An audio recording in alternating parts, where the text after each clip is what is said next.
After this game, Jan Nepal said, "I'm so sorry." He said sorry to Fabiano at least more than twice. And then Fabiano Caruana, his face looked very depressed about the position. You can tell that there was a lot of emotions flying through his head because he was winning and it felt like the chance to become world champion was ripped away from him because after Jan Nepal said, "I'm so sorry," he said, "It's my fault." And that's kind of like a dilemma that most chess players got to go through is because when they're playing through the game, all you can blame is yourself because it's just you against the opponent. It's your brain against your opponent's brain. You already know what Bobby Fischer said. "I'm trying to crush my opponent's brain." Like I'm trying to crush them in the game of chess. But I digress. Let's look at this game to see why both players felt really bad in this position afterwards, and like the emotions just could not be contained over the chessboard. Let's continue. In this game, Fabiano Caruana has the white pieces and Jan Nepal is the black pieces. Let's continue on. So we got this move d4, and I'm a d4 player. I was rooted for Fabiano Caruana to at least get into the running with Kukesh in case he draws, because I was looking at this game live and I was saying, dang, he's winning. He's winning. And there were so many people watching this game too. There was 100K people watching the chess.com broadcasting. And probably more people than that because chess.com was not only broadcasting on YouTube, Twitch, but Twitch and other platforms. And FIDE was broadcasting it too. And I don't even know how many people was over there. After this move, knight to c3, c takes on d5, bishop g5. We got like a Rogozin type of structure here. And let me just make sure that I'm correct. Queen's Gambit decline. Man, it's a Rogozin. If the bishop goes to b4, it's a Rogozin. I don't know why these openings are switching up so much. I can't keep up with all this crap. h6, bishop to h4, and then we got this move g5. So you can already tell that Jan Nepal wanted to win. When you see your opponent goes bishop b4 first of all, and the Queen's Gambit decline, and then they go g5 right afterwards, they want to win with the black pieces. And this was the last game, so why not? And Jan Nepal has been, he already proved that he's one of the best players in these candidates tournaments. And I don't even think that he lost a game in these candidates tournaments. Let me check right quick. I don't even think that he lost a game. Let me check. Let me figure out the results. Wait, dude, just give me, is this the right, nope, this is not even the right tournament. I don't ever think that he lost the game. Okay, this is not even the right tournament. I don't ever think that he lost the game in this candidates tournament. I don't ever think that he lost the game.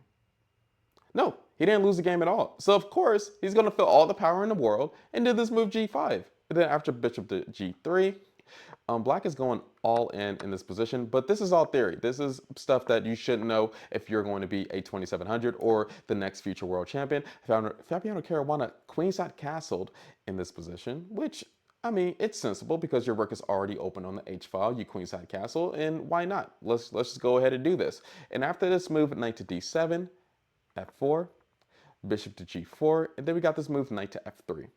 After knight to f3 and bishop takes, and this is kind of where the computer starts saying white is a little bit better here. And not only a little bit better, because you're gonna see the bar just go completely up. You're gonna see the bar go completely up, especially in this very sharp middle game.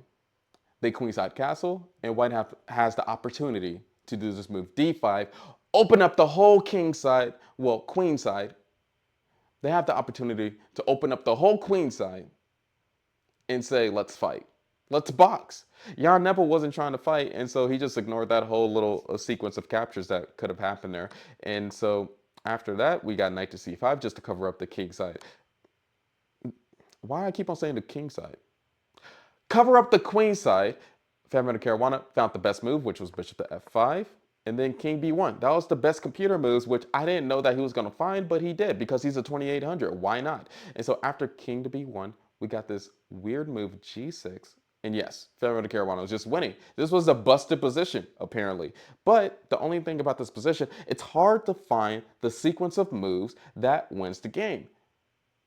And that's what these players have to struggle with because they don't got a bar to show them that they're +4. They don't got that. They have to depend on their own will, on their own intuition when playing these games. So instead of doing bishop to d7, rook to d7 was played. A little bit of inaccuracy, but I digress. We're not going to just blame Fabiano Caruana for not finding bishop to d7. Rook takes, pawn takes, rook d8, and then we got this move queen to d4. After queen to d4, rook d1, queen to c5, queen capture that pawn, and then this position is still winning, but the material is the same. And so he still has to find a sequence of moves that is winning. After h3, the computer was like, dude, just play queen d5 or f4. We got this move bishop to e4, and then queen d5. Looks completely win. Now we're +5. Fabiano Caruana was on the road to world champion, and I was so excited. I was working, driving in my semi truck, and I was like, bro. Well, I wasn't watching this broadcasting while driving, pulled over and stuff. But I was like, bro, this is going to be amazing if he's able to win this. After queen d5, king a7, and then queen takes on f7, h2, and then queen h7, we're already up a pawn, and not only any pawn, but we got these double pass pawns. We got these double protected pass pawns. Why is this not winning? What would eventually happen for this not to be winning? And that pawn is ours. Now, after the move of rook to h1, that pawn is ours. Then we got this move bishop to h7, pawn takes, queen takes. And yeah, black sacrificed the rook for the bishop just to get a little bit of an edge. And then this is when a downward spiral started to happen. So the move king a2 was the better move than king a1. After king a1, the queen moved to c2, and then we can just kind of see that the game started going a little bit weird. And usually in these positions, if you got the queen in the corner, right here, like perpetual checks can happen. And there's a lot of dangers in these type of positions. Just in case if you didn't know, if this rook was right here, if this knight goes to b3, queen moves to a1, that's checkmate. So there's a lot of sequence of moves. There's a lot of patterns that can happen that Fabiano Caruana has to watch out for. After knight to b3, the win was still there. And so Fabiano was winning again. He was like, yeah, queen g7, king a6, queen c3, another good save. So Fabiano Caruana was winning twice in this position. He came back from a drawn position, at least once, and he was winning throughout he was winning right after the opening. Queen g2, queen c4, rook e1, and then we got this move queen to f1. Let's just trade queens. Let me get that pawn, and let me just continue on winning. Jan Nepal kept on fighting. He was like, nah, it's not going to be that easy. I'm going to be the complete villain of this arc. You're not just going to win this without me fighting. And so after queen d5, queen f5, now the pawn is blocked. And white is going to have to figure out some different way on how to push that pawn up or try to get like some checkmate sequence with their rook and queen. And hopefully, maybe white can get that pawn on h2. But I digress. Let's continue. Queen c2, push pawn. Knight goes to d3, rook b1, protecting everything. And now white's idea is just to push the pawn up. After the knight goes back, push pawn, king goes there, knight goes to d2. And now there's a fork in the position, which he didn't really worry about because of these sequence of moves. Queen h1, rook c1 check. Rook c1 attacking the queen, and now we got a check. After rook c7, this is when it went bad. Because the best move, weirdly enough, was rook d1. And then the second best move was rook e1. Rook c7 was an automatic draw, even though that this was a perfect human move for the white pieces. Why not check, and then potentially if the king goes up, you get the move queen to a8. Maybe. That has to be some checkmating sequence. But he realized that it wasn't, and this is just a complete draw. And that's why he pushed the pawn up, just to hopefully have like a second option or a second opportunity with this move f7. It still looks winning over the board. It looks like you're just winning. But Jan Nepal did not quit.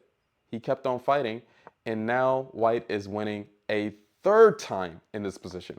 Knight c5, and it just seems like that you're maneuvering pieces, but these super grandmasters, they're really good at using the pieces that is left on the board.